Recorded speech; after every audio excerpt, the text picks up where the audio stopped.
Tottenham Hotspur made it 3 consecutive seasons of finishing in the Premier League's top 3 when they beat Leicester City 5-4 in a goal-laden game on Sunday to wrap up their season. It has been a campaign with plenty of drama, a temporary home at Wembley, the rarity of a signing in the January transfer window, some great adventures across Europe and a dollop of heartbreak along the way.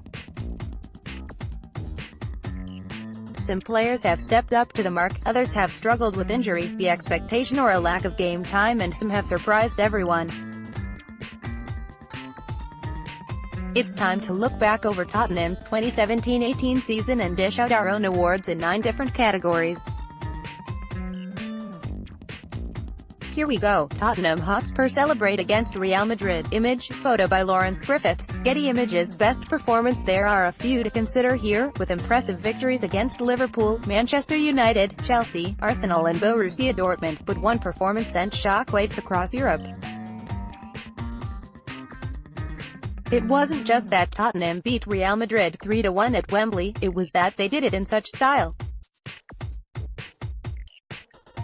They didn't have as much of the possession as they normally would in a Premier League match, but every time they broke forward they looked capable of tearing through the Real Madrid defense. They lost Toby Alderweireld to injury after just 24 minutes, but Moussa Sissoko came on and Mauricio Pochettino reshuffled the side. It did not harm Tottenham one bit and they were 3-0 up after 65 minutes, with Ronaldo, Ramos, Benzema left looking on in horror. It was a big night against the reigning champions for the likes of Harry Winks, Kieran Trippier, Dele Alli and Christian Eriksen, who proved they could compete on the biggest stage of all. It was a night when Spurs showed Europe what they are capable of. Worst performance? You can pick either match against Manchester City here. Plenty of teams have been destroyed by Pep Guardiola's team this season and the gulf in spending between the two sides is stark, but everyone expected more from Tottenham.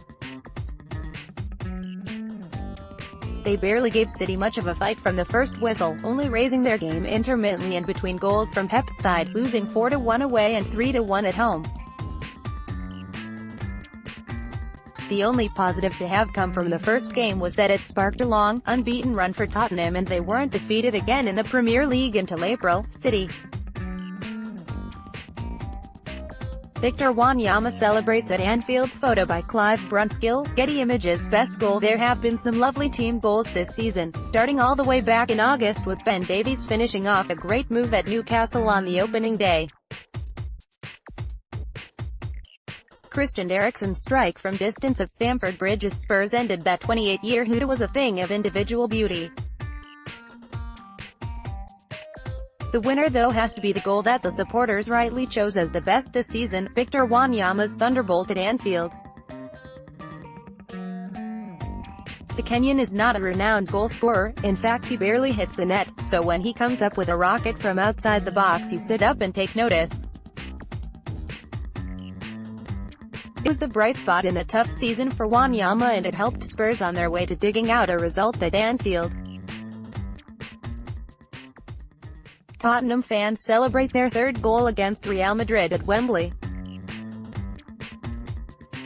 Image, Adrian Dennis, AFP. Getty Images. Best atmosphere. When the crowd at Wembley wasn't up for it, the National Stadium has been an empty cavern of a place.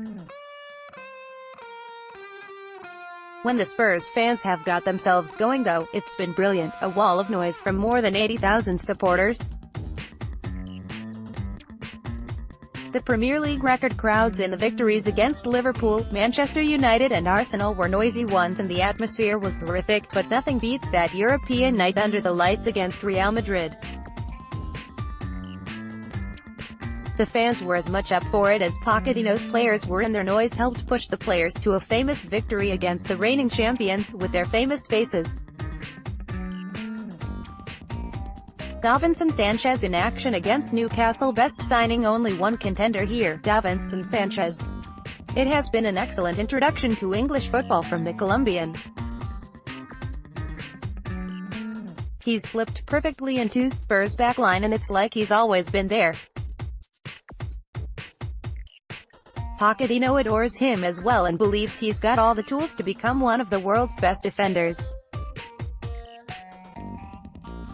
There's been the odd little wobble with decision-making from the young man, but in terms of a first season, stepping up from the Eredivisie into one of the world's toughest leagues, he's been sensational. At 21, he will only get better as well. Fernando Llorente worst piece of transfer business again. Only one contender, Fernando Llorente.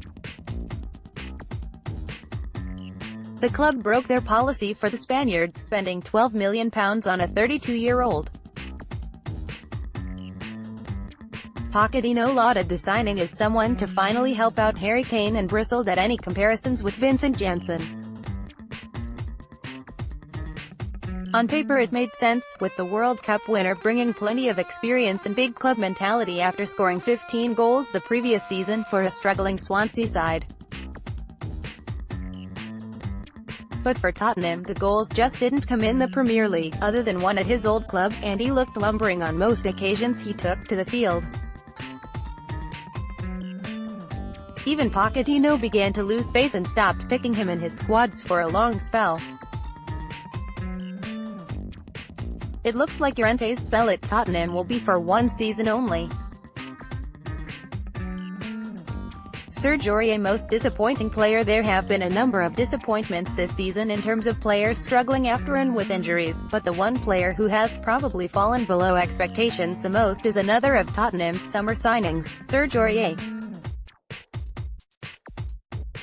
The Ivorian was heralded as being well worth a gamble in signing him amid his controversial past, a monster of a player who would dominate Tottenham's right flank for years to come.